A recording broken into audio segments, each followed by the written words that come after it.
Okay, brilliant. So yeah, before we dive into the session, I just wanted to quickly introduce our sponsors for this session, Rosedale International Education, who are global leaders in K-12 transformative education based in Toronto, Canada. They operate Rosedale Global High School, an independent Ontario secondary school authorised by the Ontario Ministry of Education. Through partnerships with more than 100 schools across 17 countries, Rosedale delivers an innovative dual diploma programme, allowing students to earn both their local high school diploma and the Canadian Ontario secondary school diploma right in their home country. Rosedale works closely with leading global universities, ensuring strong university pathways and readiness for students worldwide. Additionally, Rosedale graduates have achieved a 100% university acceptance rate, and in the most recent graduating class, 55% were admitted to the top 50 global universities. Essentially, Rosedale's mission is to empower partner schools and students with access to world-class learning, global recognition, and life-changing opportunities. So welcome, everybody. And with that, I'm delighted to be joined by our expert panel today. And to kick things off, it'd be great to do a round of introductions. Cindy, would you mind kicking us off? Sure. Hi, everyone. My name's Cindy Adair, and I'm the cross-campus principal at Bangkok Patana School. I've been at this school for coming up to my 18th year, so I'm part of the furniture over here in Thailand. And I've been worked in Fiji Islands, Australia, Japan, and the USA. It's lovely to have you all on the call. Brilliant. Thanks, Cindy. Philip, do you want to go next? Yeah, good afternoon, everyone, or good morning if you're in a different time zone. So I'm the vice principal and head of secondary at Arcadia Global School in Dubai, in sunny UAE. And for once, it's actually cooled a bit today, so people can actually go outside. I've been in international education quite a number of years now in China with Wellington College and Egypt with Newcastle British International School. And before that, I was with a group of independent boarding schools in the United Kingdom. Brilliant. Rachel, would you go next? Certainly. Hello, everyone. Lovely to be part of the panel today. I'm Rachel Deuce. I'm the Director of Futures at Brighton College, Vietnam. We're a new sixth form school, only been opened a couple of months, so I've been in Vietnam just for a short time. Previous to that, I was in Singapore at Dulwich College, Singapore, and the Canadian International School. Previous to that, Jakarta and Phuket and Brunei for 11 years. So a long time in the industry and a long time doing this job in higher education. Brilliant. Amazingly diverse backgrounds. Pam, it'd be great to introduce yourself. Yes, thank you very much. I'm really pleased to be here this morning or this evening for those of you. My name's Pam Turnbull, and I am a senior academic advisor with Rosedale Academy. I have been an educator for over 40 years here in Ontario. I began my career as a secondary high school teacher, ending the career at the district level, doing a lot of teacher professional development and curriculum development. When I retired after 30 years with the school board, I joined Rosedale, and it has been an incredible journey. As a result of that, I've had an opportunity to travel around the world, working with teachers in our partner schools, doing teacher professional development and helping schools to implement the program. So I'm excited to join you this morning. Brilliant. Thanks, Pam. Ravi? Thank you, Max. Hello, everyone. My name is Ravi Kumar. I have nearly 15 years of experience across different countries, industries, and education sectors. I have the opportunity to work with institutions in the UK, Australia, Germany, and now, of course, Canada. I've worked on student recruitment, partnerships, and international curricula. In my current role, I lead global education partnerships at Rosedale International Education. My focus is on building long-term collaborations with international schools worldwide, supporting them to deliver the Ontario Secondary School Diploma, and helping students access top universities worldwide. Excellent. Thanks, Ravi. And Fernando? Sure. Hi, my name is Fernando Oliveira. I'm the principal of Rosedale Global High School, co-panelist with Pam and Ravi here. Been in education for about 25 years. Started as a teacher working in remote First Nations or Indigenous communities in Northern Ontario. That's where I got my start, did a lot of learning there. And then slowly transitioned into a lot of the back-end technology, ed tech, as you were. Glad to be here. Thank you. Brilliant. All right, fantastic, guys. So yeah, just to let everyone know, this is being recorded, so we'll send a recording round, so you've got this, and also a document with all the key takeaways from the discussion too, that you can refer back to. So yeah, kicking straight off my first question for the panel. So looking at the different competencies, whether that's critical thinking, adaptability, creativity, global citizenship, which do you feel in your various contexts, do you feel are most critical for students to develop in this rapidly evolving global landscape that we find ourselves in? And maybe how are you addressing these in your individual contexts? Cindy, I'd love to get your thoughts on that first question. Sure. So I think probably I'm leaning into adaptability and that idea of transferable skills. We've got students in our schools at the moment who are going to take up careers that haven't even been invented yet.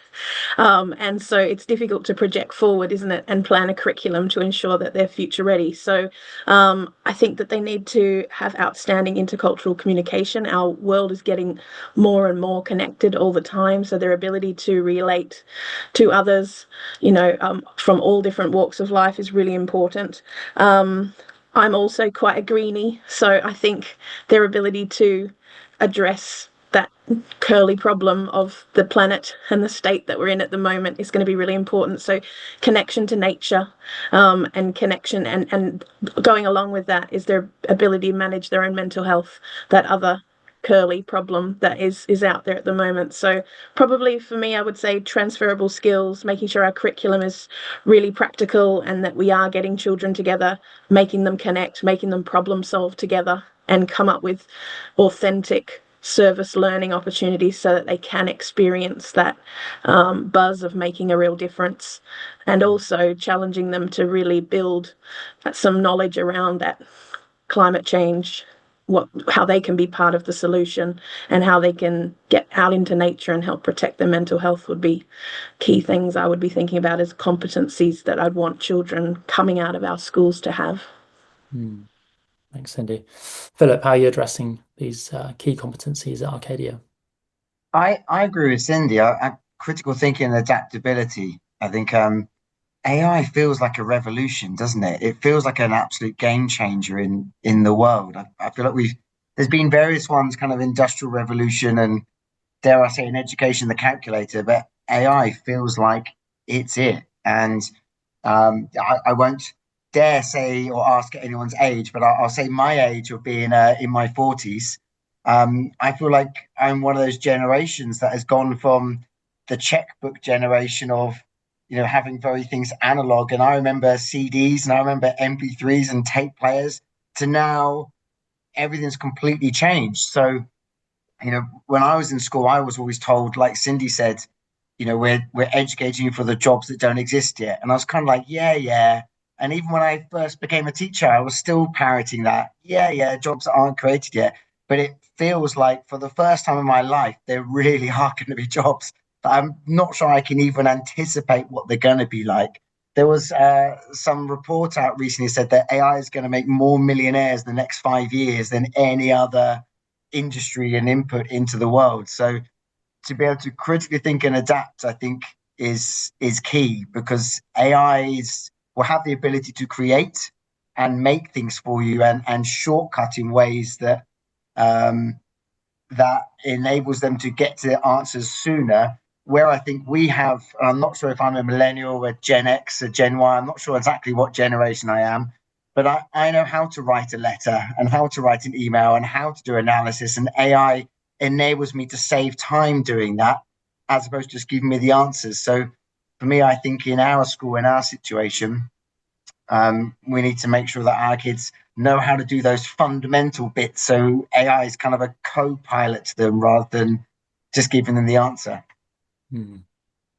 It does fill that gap in terms of, if you know how to use AI, you're at such a big advantage, aren't you, to those that maybe don't have that knowledge. So yeah, empowering students with that ability is so vital, isn't it? Now more than ever. Pam, Fernando, I'd love to get your thoughts in terms of, Rosedale and how you're approaching these key competencies and development for students. Sure, absolutely. I absolutely agree with the comments so far from Philip and Cindy, and I think you've outlined clearly what the challenges are, and sort of what's coming. As a result of that, sort of looking forward as we began to develop the program here at Rosedale that we know is being implemented around the world, 17 different countries. So that's 17 different cultures and 17 different ways that, sort of levels that people are at in terms of their implementation of this transferable skills type of curriculum. We created a foundation, which we call our 5 pillars. And so at the very foundation of the program, we have built in competency skill development, which of course, your critical thinking, your problem solving, communication, collaboration, all of those skills, extremely important. And I don't think of our 5 pillars, I could probably say that, are any more important than another, but they truly are a foundation. Real world application is another pillar. Global citizenship. We differentiate instruction and really do diverse evaluation. And then there's the sense that we want to create a personalized learning path for students because, very much the one size fits all we know doesn't exist anymore. So we've been lucky because the OSSD, the Ontario Secondary School Diploma Program that is the foundation of Rosedale Global High School, has been developed by the ministry to be student-centered and skill-focused. So we can take that as our foundation and build upon it. So we really see the knowledge content in our high school program as really just being a vehicle to teach the transferable skills that students are going to need. And that's the focus. And so when we look at both the learning and the assessment of what students have learned, we're assessing their skill development rather than always their knowledge content. And of course, that means that all of the activities, the assessments, etc., they've all been developed so teachers can practice those skills with kids in the classroom. Thanks, Pam. Fernando, your thoughts? Sure, I'll quickly jump in. I think as Pam just mentioned, transformative competency development is one of our main 5 pillars in our education model. And competencies really is just a fancy word for what learners can do with what they know. And as Pam also mentioned, and this is such a powerful notion, I think, is that knowledge, the idea of knowledge and content as an actual vehicle to teach competencies and transferable skills that students need in today's world. This is, I think, a simple idea to express, but not always easy to put into practice. So without clear intentions and strategies from the teacher, instruction often falls back on familiar tropes of filling students' heads with information. So that's why we spend a lot of time on teacher training, lesson plan development here at Rosedale, and that's to provide teachers with pedagogical guidance and resources that they need to keep competency development in focus at the center. Thank you. And Rachel, in terms of your perspective in Vietnam there. Yes, great, thanks. Just echo everything that's been said by the panel already, but in particular from the higher education lens, as an IB educator and working with students in the IB program, whether that's the full diploma or the IB courses route, one of the essential ingredients is critical thinking. To do well in the IB, you need to be able to analyze the information, evaluate your sources, make reasoned decisions, and all of this allows the students to access the higher grade boundaries. And then, as somebody at the panel already mentioned, you've got misinformation, the rise of AI, generated content. So the skill in able to be critical in that is even more vital. And therefore, the theory of knowledge aspect, for example, of the IB encourages that critical evaluation, and it encourages independent thinking. And Because the TOK is also intertwined in the IB subjects, we make sure that the students understand the importance of critical thinking in their day-to-day learning and how that's translating into the higher education and the pathways and the choices that they're making in terms of degrees. You can see that it's underpinning so many different disciplines. We mentioned already, you've got degree courses, ethical considerations, somewhere like law, where you've got legal analysis, argumentation, ethics. You've got economics, huge in terms of HE and the numbers of students looking into that field. Data interpretation, modeling. And you've got the STEM, especially the mathematics and computer science, this whole new field where you've got problem solving and algorithmic thinking. So all of these degree areas are definitely looking for students to have that critical thinking, and they're in demand, in global universities. And coming with that, although you can think critically, that adaptability, which again the panel has mentioned, there's a lot of these new careers and new degrees where you've got these flexible programs where you're including, for example, environmental science with sustainability, responding to climate change and concerns. You've got public health. It was mentioned about global health and mental health, but also policy making. You've got business and entrepreneurship, which is creative thinking, market responsiveness, integration of technology. So that adaptability is really essential. And then obviously the rise of liberal arts, or what we might call flexible degree honours programs across the world, where students can change their pathway, after within the year or 2 years. And lots of places, for example, the University of New South Wales, that 4-year flexible degree. You've got UCL, Exeter, Durham with the combined honours programs, the double degree programs. So adaptability and critical thinking, I would agree with the panel, are the two sort of drivers, and we are seeing it definitely in the degree fields that the students are going into, but also that universities are responding by giving more breadth to the courses where students can really, work into those areas and take a little bit more time before they then decide on that job, because that job, as been mentioned, maybe doesn't exist at the moment. So I think this integration is very important in the higher education landscape. Thank you, Rachel. Yeah, and that leads me on to my next question, which is around how do we create opportunities and sort of practical learning environments for students to demonstrate all these essential skills that we've just spoken about. Yeah, how are you sort of approaching this in terms of developing learning environments that will give students these opportunities to develop these skills? Philip, how are you approaching this? I think anyone in education will probably list through all the things they're doing and kind of say it goes in everywhere. Something we do unique here, we've carved out a lesson in Key Stage 3 called Senior MBA, which is our bespoke program. No one else does it. We've written it ourselves. We've developed it ourselves. It came from the idea of looking at entrepreneurship and how do you build in a program that has more of a project-based learning as opposed to just knowledge, gives them a flexibility of going in front of our CEO and pitching their actual project, and then it gets made into something real. And either it gets used something in terms of within the school, or it gets put on display as something that can be used future onwards. That's probably our main thing that we do within that.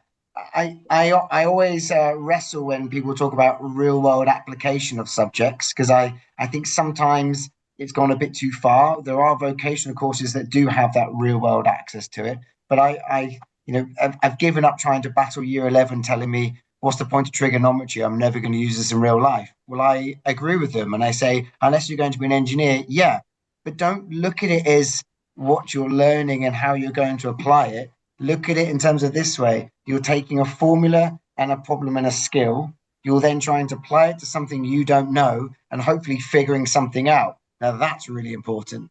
So I think the more that what we're trying to do here is less focus on here is something specific like sustainability, something we're going to specifically look at within the UAE, or something around coastal design, or looking at climate change. We also look at the skills within subjects and look at how they are real world application. I've given up. The other one is history. If we looked at a real world application of history, then how many jobs are there of historians or archaeologists? Not many. But if you take on board analyzing sources of information, primary, secondary, and tertiary, looking at reliability, propaganda, and then writing written evaluative reports based on that information, well, that's what most people do in the real world. So in that regard, it's really important. So we try and build in those aspects into the lessons of how the skills were applied, as opposed to, you're right, memorizing the pharaohs of Egypt maybe isn't the most important thing to cross into the real world later on. Yeah. Cindy, how are you approaching this at Bangkok Pattern? So two examples spring to mind. Like Philip, we do some different things with our Key Stage 3. Key Stage 3 is nice and flexible, isn't it? Because you're not working to an exam board. So it's a great place to do this kind of work. We do interdisciplinary work with our Key Stage 3. So it's based around the SDGs, and each year group has a cycle that they follow whereby every 6 weeks, 2 subjects will come off the regular timetable line, and they will collaborate together to create a project-based learning for that year group.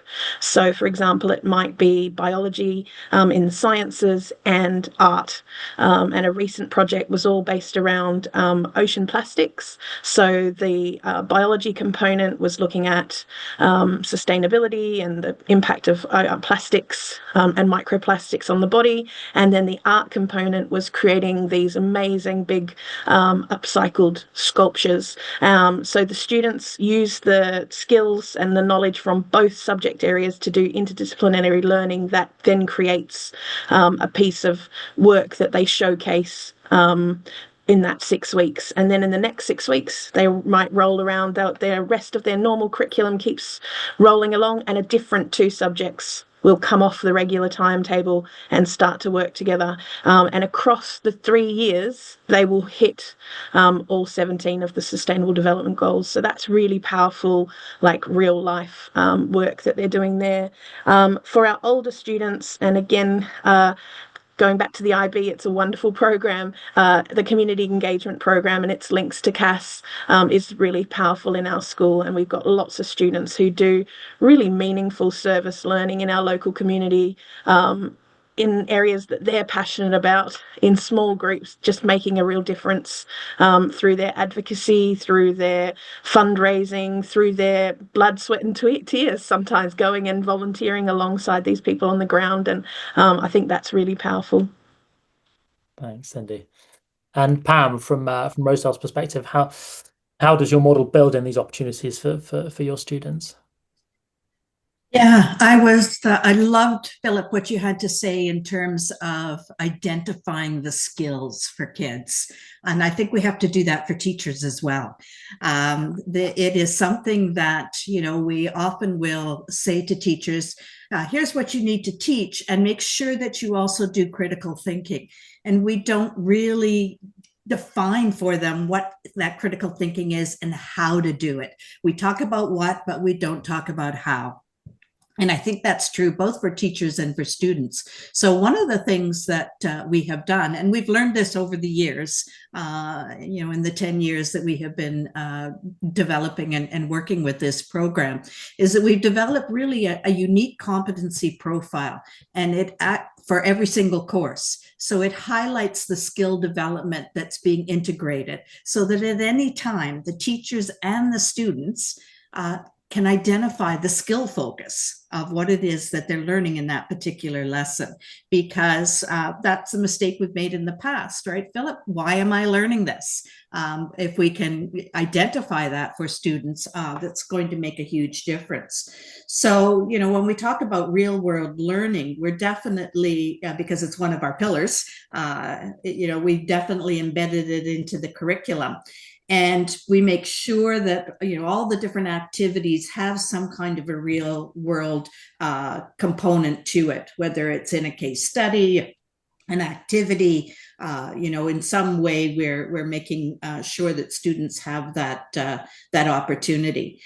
I think as well, the service learning component, that, Cindy, you talked about, is a crucial part of the Ontario Secondary School Diploma and Rosedale's Global High School. You can't earn your diploma until you have done service learning. And we found that around the world, we've got partners doing some really interesting things in terms of that service learning. And of course, all of the skills that come from that. I was just in Brazil working with schools and teachers there. And in one of our schools, the students come in on the weekend, on a Saturday, and they teach the support staff, the cafeteria people, the caretakers, etc. They teach them English. And that's their component in terms of service learning. So, making a huge difference in their community and using the skills that they themselves have developed. Thanks, Pam. And Rachel, in terms of your perspective in Brighton College in Vietnam, what kind of opportunities are you providing students? Yes, well, just echoing again, the IB school. The IB school has got the CAS, the creativity, the activity, the service. And so for HE, it's really important that we focus on, in particular, the service learning component. If you think about the IB CAS, in its nature, students are thinking beyond self. They have to develop their empathy. They have to show evidence of this. They have to explore ways that they can support local communities. And it's all about them making a difference through their actions, whether it is just in the local scale or through to a higher scale. And so in terms of the HE, what we're trying to do is show them where that matters in their applications. So a lovely workshop that we deliver is the head versus the heart. And we tie that into the actual applications that the students are going to make to universities. So example, NUS, one of the 4 activities that you do on the application portal must be a service learning, because that's really important to the type of student that they admit. In the UC system, there's one of the prompts that says, what have you done to make your school or community a better place? So by taking the actual essay prompts that are going to be utilized by different systems around the world and bringing it back so the students can see not just that they're doing CAS and engaging in CAS, the importance to them, but also the significance that helps them to stand out from the crowd and really focus on what they want to showcase is intrinsic motivation for them to be doing these activities. And by default, that will put them into a global citizenship. And then the head side is we're introducing a lot of, we call them the real world opportunities. So for example, you've got the business related problem and solution competition that's run by Wharton. They have a global high school investment competition. You have University of Melbourne. It has a case competition run by the business and economic department faculties for high school students. And things like MUN, where they can put into practice that whole debate about global issues and sustainability and so on. So again, it's making sure that the program that we're offering is giving them why it matters. As the panelists mentioned, it's not just about doing, it's about the importance of it. So if they can connect it to how it's going to be viewed via universities and how they can showcase, because standing out from the crowd is really, really important in the competitive HE landscape, as we all know. And sort of drilling into that sort of changing landscape of higher education globally, it would be really interesting to get people's thoughts and insights in their different regions about how your students are sort of looking at maybe different regions, how trends are maybe shifting from your individual school standpoints. Cindy, in Thailand, what are your sort of students looking at in terms of university as a next step and region trends there? So some of the trends we're seeing, obviously, with some of the geopolitics that have gone on at the moment, we are seeing a swing towards Australia and Europe, as opposed to our more traditional roots of maybe the US. We were traditionally sort of US and England almost exclusively, with small numbers of students who came from those areas already going to other parts of the world. Whereas now we've got a lot more students who are looking more globally across the whole world, which means means for our careers department. They're having to make sure that they're building those connections and making sure that we've got the knowledge to support the students. And then I'd echo what the panelists were saying before. Students really want choice now. They want flexibility in their learning. They want to be able to adapt and pivot. They're not necessarily hunting for that one degree that leads to one career path that's already been decided. They want sort of flexibility so that they can follow their passions. And a lot of our kids are, very multi-talented. They've been immersed in an education environment where they've had lots of different diverse opportunities and not really ready to choose necessarily one thing.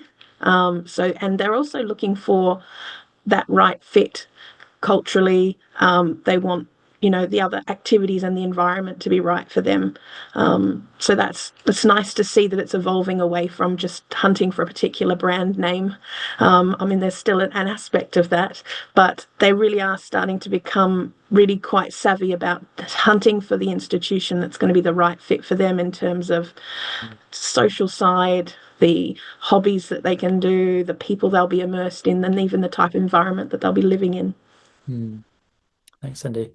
And Ravi, from the perspective of Rosedale and how your graduates perform and are admitted globally, are you seeing trends and sort of shifting insights there?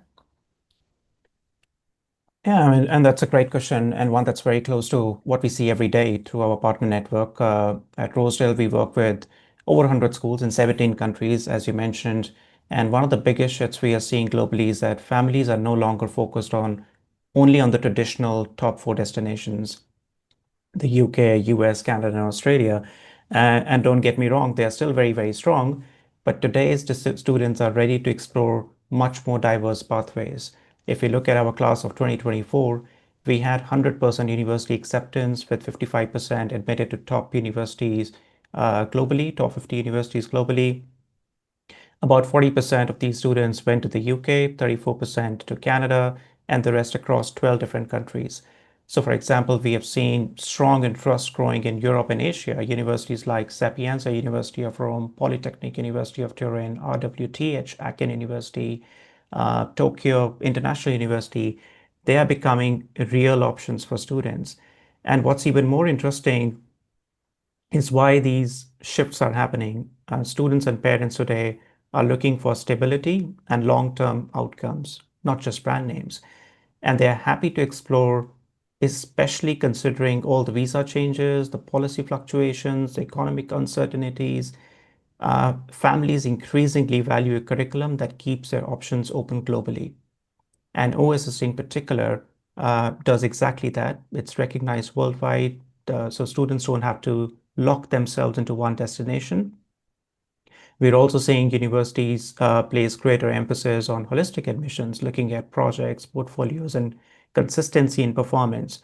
So rather than just final exams, so our progressive evaluation model really supports that shift. And beyond admissions, many of our graduates also received substantial scholarships. Collectively, our partner school students have access to over 6 million Canadian dollars in scholarships annual, including guaranteed pathways with universities like University of Edinburgh, Hong Kong Polytechnic, and Wilfrid Laurier. So from a school leader's perspective, positioning your institution for success today means offering pathways that reflect global flexibility, real-world learning, and most importantly, something I use on all my presentations is measurable outcomes. Yeah. Thanks, Ravi. Philip, in the UAE, what trends are you seeing with students? The H-1B visa has thrown everything up in the air right now, and that's really changing where the outlook's looking. It's from us, it's tended to be if they have a passport, they've tended to go to Canada or family there. If they've got a passport, they tend to go to the US, and particularly this family there. That often gives them the support network of being those destinations. But the visa change has thrown that up for the US. So UK is becoming a big search. I've often had ones go to Europe. The families have tended to invest in the country beforehand, get property, and find the ways of getting within the Schengen area and getting residency, and that's normally been one of the ways in. I know there's been we've had some pushbacks on universities in the Netherlands. They've been very popular over the last few years because of the tuition fees being very reasonable. But they've started to, in some courses, mandate that one of the years will be taught in Dutch, for example, that then makes it very difficult for those who don't speak Dutch to access those universities. So right now, the talk in the UAE is basically building a university higher education area, and that's kind of what the UAE does, doesn't it? It when there's a problem, it decides to build and invest and try and make it the best in the world here. So it's attracting as many top name universities as it can to start to build and create its own campuses here that would not only retain the education of those that have been trained in the UAE, of then maintaining their skills and talents within the country to develop, to grow the country that way, as opposed to having a brain drain and having those people leave the country and not reinvest back in the country itself. I read recently there was some news about Cambridge looking at Saudi, quite what that partnership is going to end up being like, but you can already see these things starting to move. So in the UAE, it's the H-1B visa, but they're looking to build its own university town within the UAE. Super interesting. Yeah. Rachel, in terms of your students' movement in Vietnam, what are you saying? Yeah, so obviously I'm just new and we won't have a first cohort till 2027, but just to give you some context, 31 pupils, 7 different countries. So just in terms of the dynamic nature, a lot of what I can share is from being in the region, particularly 6 years in Singapore, from 2 very, in that sense, different schools, with the Canadian International School versus Dulwich, in terms of the nature of the students, the makeup. We talked about passport, driving for a lot of families because of costs. So there's a shift there. There's a shift at the moment from some regional conferences and training that we've had, like we've mentioned, away from the US. The continued focus on the UK, but it is at the high tariff point providers, and the Russell Group do continue to dominate. There was a lot in the press about them adjusting entry conditions through clearing, and a big debate about that. There is some focus on Scotland, but it tends to be limited to Edinburgh, St Andrews, Glasgow. Not so much even looking at Wales, for example, somewhere like Cardiff, trying to get families to explore what they consider maybe a lesser name. Focus regionally on your top 50 universities. We've seen the rise in Asia of top 100 institutions. We talked about Hong Kong, talked about Australia, but a lot of the families that we're working with are talking about being close to home, but also safety, security, and value for money. So they're talking a lot about what's the post-degree opportunity. We mentioned, for example, about Canada. You can stay on and live and work and get the PR and actually settle and make a life. So these conversations are much more prominent, I would say, in the work that I'm doing with the families, and they're much more considered. There's a rise in what we call the boutique business schools in Europe, for example, EDEC and ESSEC, because they have these global campuses which give the students that opportunity to go to the different countries without being there full time. So it's a compromise, but for the family versus the student. So that's a definite, I've seen the rise of that. There's also the enriched markets. Obviously, we've talked about Canada, talked about Australia, but the return, I think, of Hong Kong, there was a few years ago, it was sort of down after the politics, and there's a lot of trying to have families look again at Hong Kong, and I definitely see that is returning, and in terms of what opportunities that offers.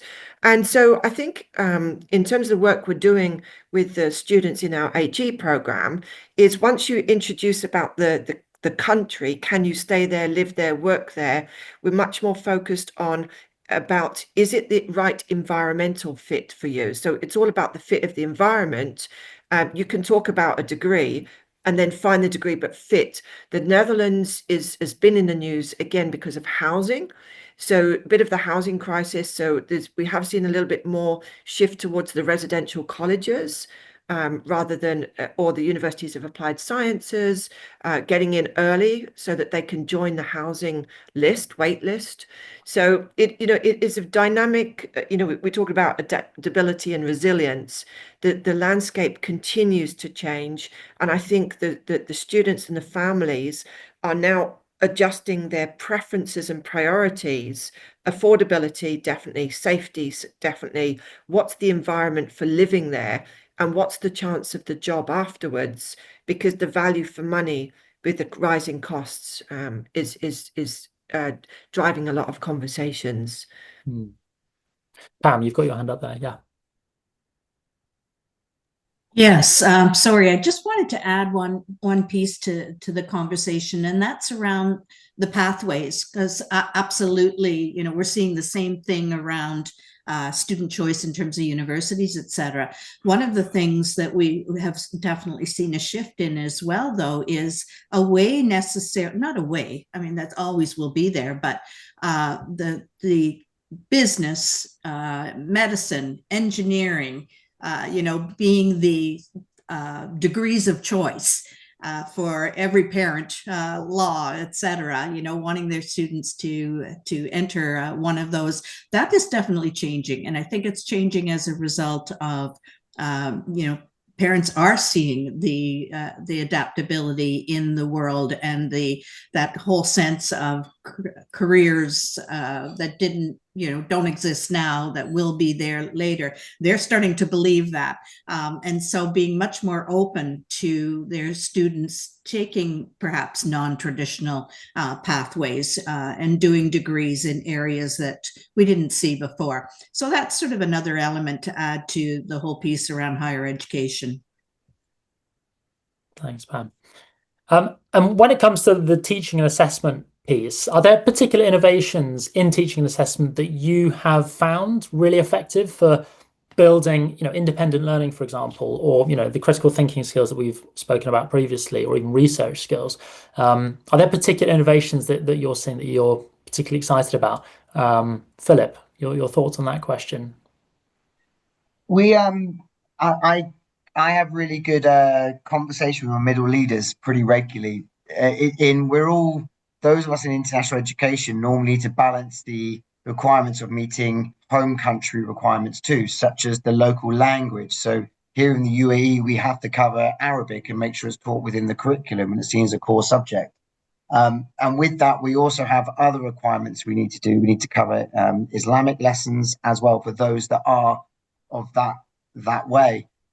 So that eats into other subjects, particularly at Key Stage 3, where traditionally a subject like a humanities subject may have 2 lessons a week. They only get 1 because other parts of the timetable is taken up. So we do a lot on our VLE, and there's a lot of conversations around changing the way teachers teach. So rather than initially teacher-led and then straight into student-led stuff, we try and do as much flip learning as we can. Why spend time teaching them initial definitions or initial concepts that they can grasp by themselves and start the lesson with the understanding that they know those concepts and work from there? It takes a bit of time because it does mean that students have to get used to they're going to be asked on things they should have already read. I remember my university days turning up to a seminar once, not doing the reading and feeling fairly stupid that everyone else had read it and knew it and I knew nothing. So it does take time to get the students into that mindset where they're not being spoon-fed so much. It is, you're expected to look at this, but it makes a difference for those subjects that maybe are used to having 2 lessons a week and now, because of timetable restrictions, only having 1 lesson a week, of moving things forward. I also think it makes a difference for student well-being too, because suddenly they feel like they get quick wins early in the lesson, that the students are able to participate very quickly and offer their views and opinions and critically think on something, as opposed to waiting to be taught something to then critically think about it. And that's probably the main thing we're doing. That flip learning is there. The second thing we do is we do a lot of discovery and wider reading lists that we try and get our students to access, particularly our older students, to access and build into. Those, they're very simple. You can find those ones from Oxbridge, particularly the Oxford University ones, on their website, and they have them there that we share them out to students. And it doesn't matter if a student's not going to go to Oxford University, it's a great thing to go and access and be part of and look into, not only to broaden their mindset and around the subject and wider reading, but also they can talk about it in a university interview too. That's a fairly good thing to have. Excellent, thanks, Philip. Cindy, any innovations that you're seeing in your school or implementing?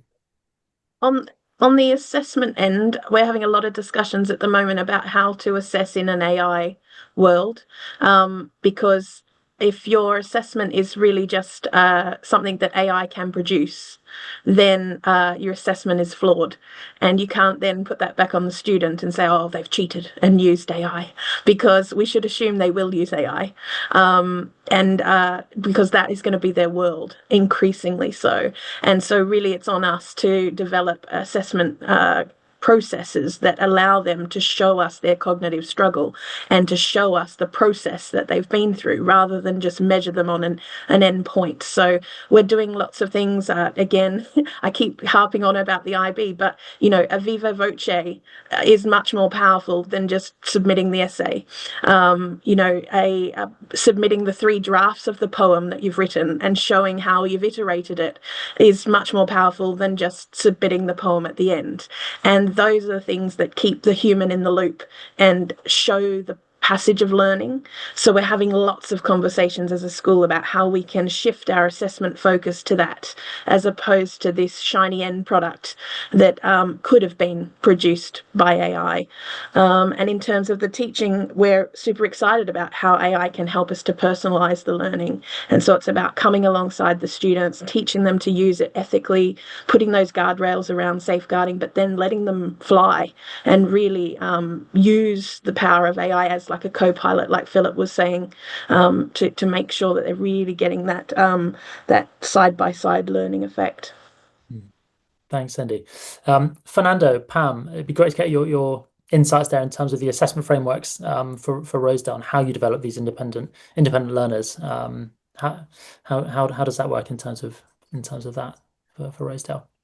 I'll jump in first. I think that, one of the advantages, I guess, that we have is that the OSSD program is really actually quite unique among education systems around the world, because it doesn't have an exam-based focus. We talk about our progressive evaluation, and basically what that means is that 70% of a student's final grade in a course is based on all of their course term work. Only 30% is based on some kind of final culminating activity, whether it's an exam or a project or a combination of the two, etc. So what this means is that there has to be consistent effort for a student all the way through a course. There's no coasting until, oh my God, now I've got to, cram for the exam. They have to, be constantly demonstrating their learning as they go. And of course, it also means that they've got to have skills like time management, organizational skills, study skills, and so on. So we've actually developed academic modules that students can access independently, or teachers can use in their classroom to help our students develop those skills. The other thing too that we do in our program is that we really focus on the teacher training. That's absolutely crucial. And so we offer a general qualification, then an advanced qualification, and then ongoing, every year, 5 to 6 workshops that we do, because we want to give teachers the practical skills that they're going to need to create the thinking classrooms. Cindy, you were talking about the assessments being ones that they can't just use AI for. So how do we use formative assessment in our classrooms to be sure that, in fact, students are working on this and it isn't an AI final project?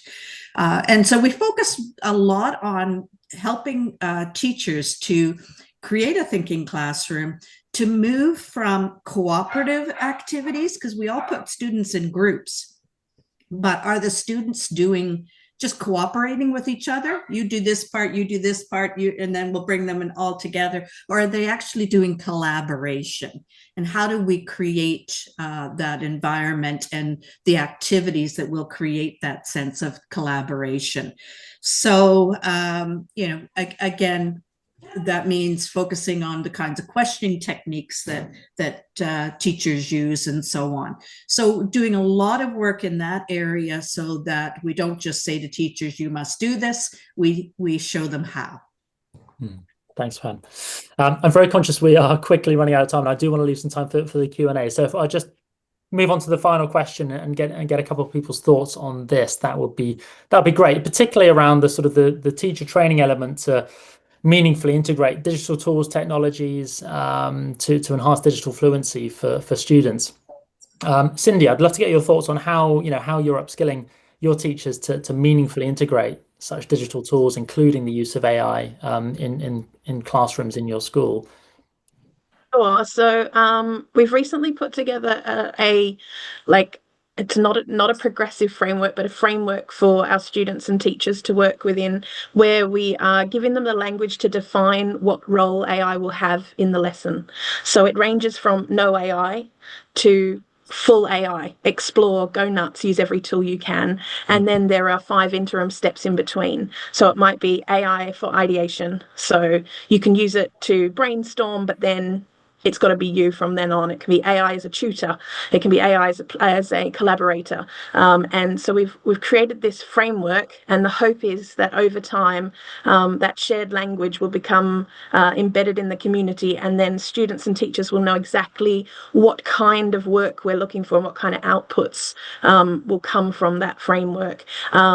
Following up from that framework, we're doing lots of teacher training, so face-to-face workshops, one-to-one coaching, modeling that. And we're also hearing from the students as much as possible, because they are ahead of us, so, whether we like it or not. So we have a CPL day coming up this Thursday, and one of the first things we're doing is we're inviting 2 Year 6s, a Year 11 and a Year 13, and they're going to be delivering the keynote to all of our staff and talking them through how they're already using AI in their learning and in their general life. Because unless we can deeply understand where they're already at, we're always going to be chasing our tail. And we want to make sure that we can come alongside our students. We can keep those guardrails around the ethics, the safeguarding, and the data privacy piece, so they don't make little errors while they're exploring. But we want them to fly. So that's how we're approaching it at Patina at the moment. Fantastic. Philip, how are you approaching this question at Arcadia? Yeah, similar. I really like Cindy's point about making assessments that can't be created by AI. I like that a lot. So we ethical uses of AI, absolutely. That's something we're teaching our children. I guess a more interesting answer would be how we're trying to use it in our staff. And we're at the infancy stage of trying to explore how AI can be a TA in the classroom. That's where we're trying to innovate.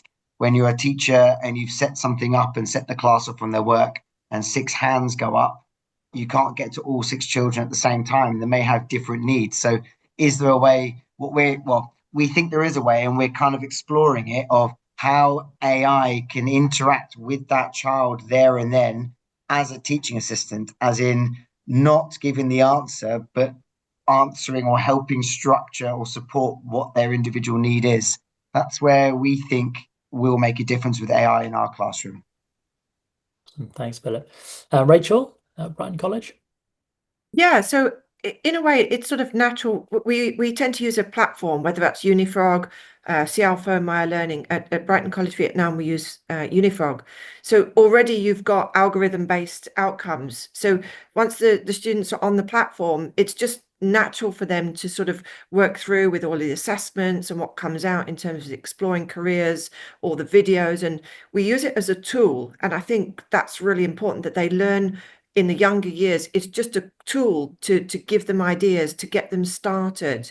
And then what we're doing is developing from there, where do they want to go with it? And that's where the critical thinking comes in. That's where the independent, personalized approach comes in, and they can explore things at their own pace.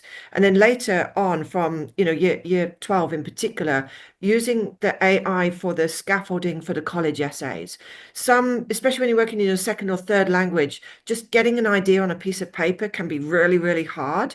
So using AI to just brainstorm and put out ideas that the student then wants to develop, and we will work with that to then integrate what we call the authenticity. So the student's voice, once the idea generation is there, using the AI to support them and manipulating how they want it to sort of work and what's the story that they're trying to tell. And then you can bring that into the personalized, what's your authentic voice. So I really think it's going to be very, very powerful, particularly to the, I mean, a lot of our 90% of our pupils are Vietnamese. So straight away having that confidence and to build something that they want to showcase in their applications, utilizing AI. And, the IB has got a great framework and guidelines, and we talked about the ethical side. And then just producing what we call toolkits, for the students, which gives them the personalized approach. So for me, I can drop things to them very, very quickly to do with where they want to go, what they might be interested in, what events are coming up. And this is really making my job far more efficient. But it's super personalized for the students and also the parents. So yeah, definitely a great tool to integrate. Cindy, you got your hand up there. Sorry, I know I've already had some airtime and you're short on time, No, it's okay. but I just wanted to share a case study that I think illustrates what both the panelists were just saying there. AI can be a fantastic TA. So I teach a little bit of IB sports exercise health science, which includes an internal assessment that all the students have to complete. And it's a 10-hour sprint to the finish to create a scientific experiment based around sports science. And previously, we would stage that over a series of, say, 6 to 8 lessons. And one of the big challenges is when they've decided their research question, you would have a real bottleneck to have one-to-one time with each student to make sure that their research question was robust. Now we're able to accelerate that and move through that research question process in almost 1 or 2 lessons with the help of some really clear and clever prompts and an AI tool that helps them get that access that I, as one teacher among a class of 16 students, could never provide. And so we've noticed also that AI and using AI as a TA has a profound effect on the pacing of your lessons as well, which is something that we hadn't even imagined. Thanks, Cindy. Yeah, Fernando, it'd be great to get your thoughts on that one in terms of how you're preparing students in terms of digital fluency, for higher education admissions and beyond. Yeah, your thoughts. Sure. Well, Rosedale is a hybrid program. So our course content, our lesson plans, our resources, they're all made available through our learning management system. And this is a custom platform that we've been working on for about a decade now. But really, it's meant to support delivery in the classroom because that's where the real magic happens. But, our students get the best of both worlds. They get to use the LMS and to navigate digital resources and submit assignments electronically and communicate through virtual discussions. And so that allows them to develop some of the fluency using education technologies right from day one. But along with the rest of the world, over the last few years, we've had to make space for artificial intelligence. And this has come in the form of policies and practices to maintain academic integrity. And also, as other panelists have mentioned, different strategies and tools for students to use in the actual classroom when they're creating assignments.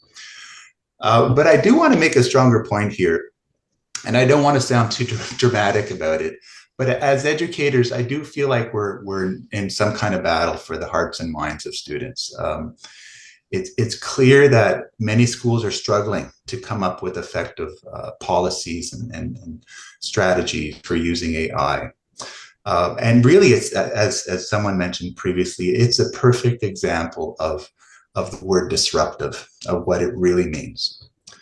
And as we mentioned before, our job is to help students develop transformative competencies. So to help students understand what they can do with what they know.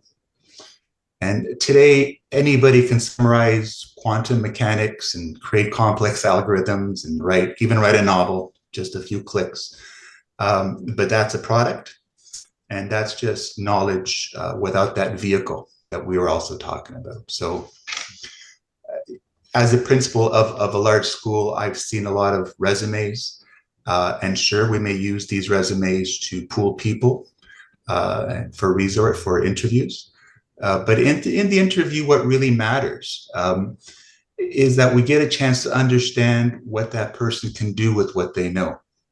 That's such an important piece. And as educators, I think we're challenged to find creative ways of incorporating AI in our practice. And we're also challenged to defend our craft by encouraging students to do more and do more than create products, and search for effective ways of bringing authentic assessment into our classroom. And I think this conversation is part of that movement. And so I thank you all for your insights. Fantastic.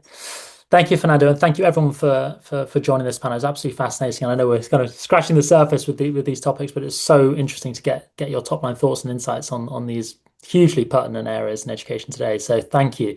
If we could just move quickly onto the Q&A, I'd love to get a few minutes in. I know we've run over time, so yeah, sorry if people have to leave, no problem. But if you want to stay, that would be fantastic. And just ask a couple of questions to our panel. That would be excellent. I know we've got quite a few questions in the chat here. If anyone would like to just unmute themselves or raise your hand, I can unmute you and you can ask the panel a question related to any of the things we've been talking about. That would be awesome. So yeah, does anyone have any questions?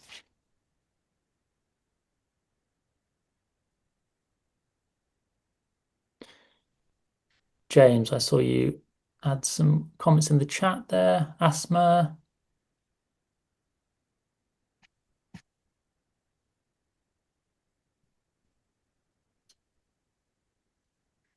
Focus on teacher training.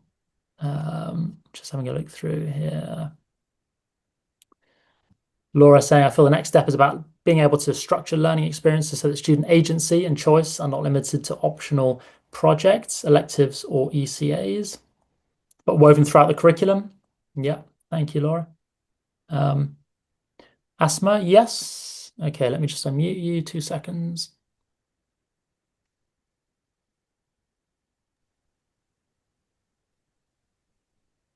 Okay, Asma? Hello, can you hear me? Yes, I can hear you, yeah. Okay. Thank you. My question is, how can we support students in developing growth mindset? Growth mindset. Anyone would like to jump in on that and comment? Yes, Cindy, yeah. I think one of the ways we can do that is create opportunities for students to step slightly outside of their comfort zone, but with the support around them. We can invite them to make mistakes in a safe environment. Things like really robust outdoor education and trips and excursions programs can be great ways to let children step outside their day-to-day, alongside their friends, alongside their teachers, be uniquely human. This is something that AI cannot teach us. And, face that rock climbing wall or stay overnight away from home, or all of those little experiences that over a really nicely articulated program, starting from the early primary years all the way through to when they graduate, can really help them to develop that mindset that, yes, I can do hard things, and I'm going to be okay, and I know how to build a network of support around me, and I know how to ask for help. Thanks, Cindy. Yeah, Pam, yeah. Yeah, and I think I would absolutely agree with that and add to it that one of the things that we also need to do is we need to teach kids how our brains work, so that they do understand that, in fact, they can build skills, they can improve over time, et cetera, that they aren't destined to, for example, always be terrible at math or, that sort of thing. So that whole conversation around brain development and how it makes a difference in our lives, I think is important. Thanks, Pam. We've got another question here. Any suggestions on how to use AI with elementary students from Susan? Any thoughts on that with the very young learners, AI?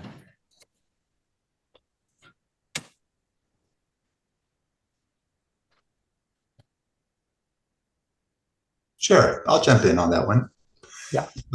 We've gotten into the habit of creating GPTs for specific purposes, which are very powerful. So it's a great way of creating prompts, that is, tell the GPT about your situation, your particular challenges in your school or your classroom, and what you're hoping to get out of it.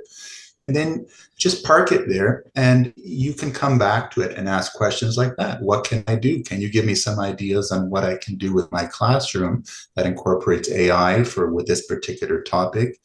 But the point is, rather than opening AI on a fresh instance, you have an AI agent, if you will, or a place that actually understands your context and can provide some suggestions that you can incorporate into the classroom.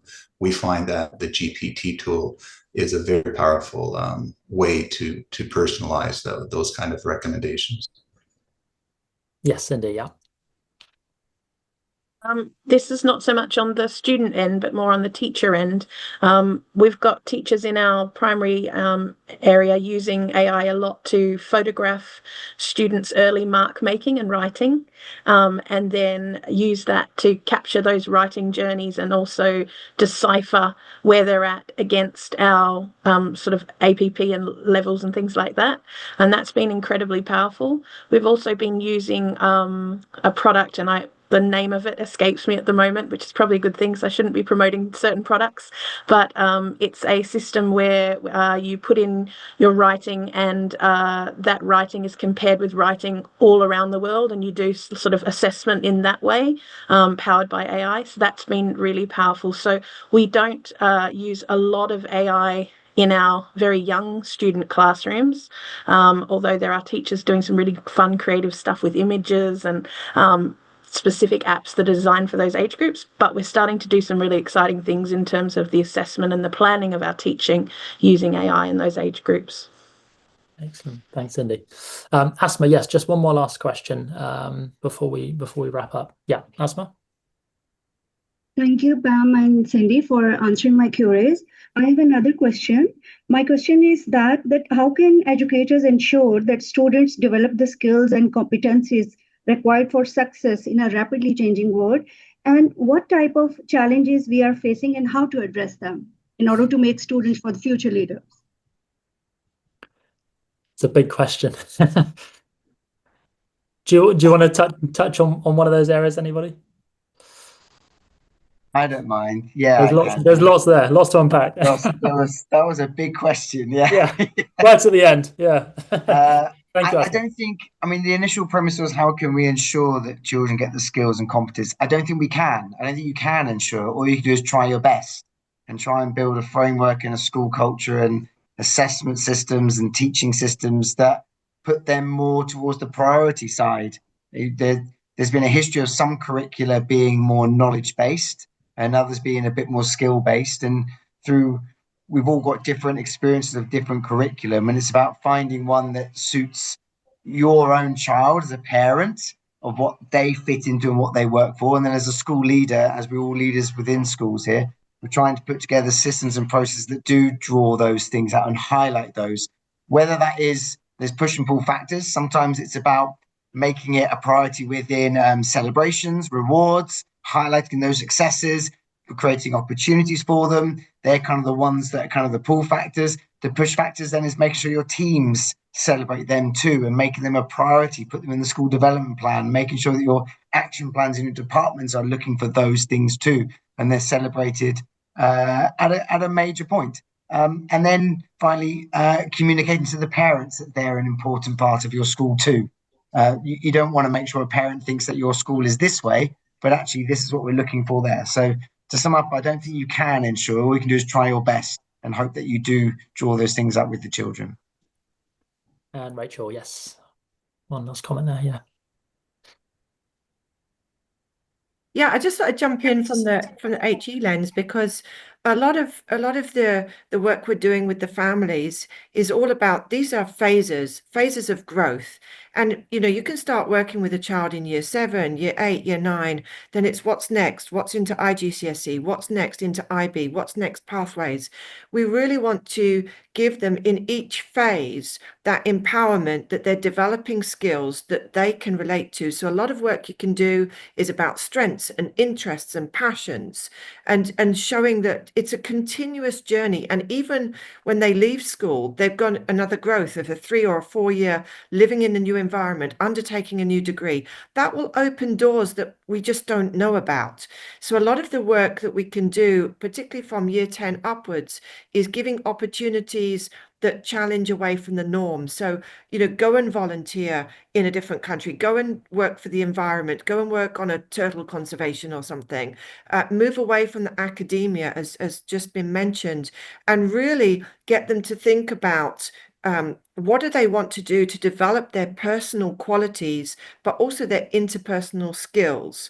Because that growth, that is a question about growth mindset. It's all connected. That continuous embracement that they're a young person, they will grow, they will change their outlook, change their interests. Change is the only constant thing. So I think as educators, so long as we're providing enough experiences for them to be able to, go where they want to, have a go on the stage. It wasn't for them. It doesn't matter. Have a go on the basketball court. Doesn't matter. They have a go. They went and did a volunteer project somewhere. It was great, but too challenging. I think just for parents to embrace that it's a continuous lifelong journey. It's not within a certain period, as somebody just mentioned, of within being in a certain year group in school and being ready and it finishing at that. It's a growth into a next phase and development for them. Awesome. Thanks, Rachel. And very, very quickly, before we wrap up, Ravi, if you just want to talk briefly about the Global Education Innovation Summit you've got coming up on the 29th, that would be great. I'm just going to share my screen very quickly for everybody, and then we'll wrap it up. Let me just share my screen.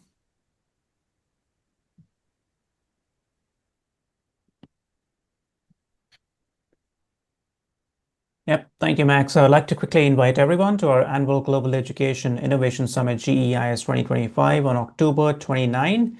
Last year, we had 300,000 people attending from 31 countries. It's a free virtual event bringing together top global universities like the University of Toronto, Imperial College London, Oxford, King's College, NUS, University of Waterloo, along with school leaders and educators worldwide. Max, we can't see the slide, sorry. No, sorry. 2 seconds. Yeah, well, that's okay. So you'll experience keynotes, panels, fireside chats, and university-led workshops, along with some real stories from our Rosedale partner schools. So it's a fantastic opportunity for the students, educators, and parents to gain first-hand insights and network globally. We recommend schools register for institutional access with at least 50 participants, including staff, students, and parents, to enjoy full access to every session and feature. You can also register individually with limited access if that's easier. Simply complete the registration form available in the chat. I think Max is going to share that. Yeah, just put it in. And of course, you're welcome to bring as many from your community as you wish. For individual registrations, you can also find the link in the chat. And we look forward to seeing you all at GEIS 2025 on October 29 at 8 a.m. Eastern Standard Time. Thank you. Brilliant. All right. Thank you so much, everybody. I know we've run a bit over, but yeah, hugely appreciate everyone's time. It's great to see so many people stayed to the end. And yeah, I'll follow up with everybody with an email with the recording itself and some takeaways from the discussion. But yeah, thank you once again. And thank you so much to the panel for joining this fascinating discussion. Thank you. Thank you. Awesome. All right. Thanks, guys. Bye, guys. Bye. Have a good day, everyone. Thank you, everyone.